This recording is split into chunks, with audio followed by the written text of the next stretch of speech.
সারাদিন শুয়ে বসে থাকলে হবে? কাজকর্ম নেই? হ্যাঁ, কাজ করো। যাও যাও, গিয়ে ওপরে গিয়ে কাপড়গুলো নিয়ে এসো। যাও, কিছু কাজ করো। কাজ করছো না কেন? কাজ করা দরকার, শুধু বসে থাকলে হবে না। হ্যাঁ, কি ভাবছো উড়ু নাচিয়ে? কি ভাবা? কি ভাবছো তুমি? ছেলে মেয়েদের বিয়ে দেবে, সেই চিন্তা? হ্যাঁ, মানে ছেলে মেয়েদের বিয়ে দেবে। এই যা, ছাদ থেকে জামা কাপড়গুলো নিয়ে আয়। এসব শুয়ে বসে থাকলে হয় না, বাড়ির কাজ করতে হয়।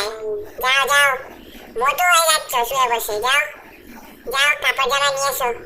যাও যাও যাও যাও, ছাদ থেকে কাপড় জামাগুলো নিয়ে এসো। নিয়ে আসতে হবে। যাও যাও যাও যাও যাও যাও, গো গো গো গো গো। ওরম করে তাকালে হবে না, ছাদ থেকে জিনিসপত্র সব নিয়ে আসো, ঠিক আছে? হ্যাঁ, ওকে, হ্যাঁ, গুড।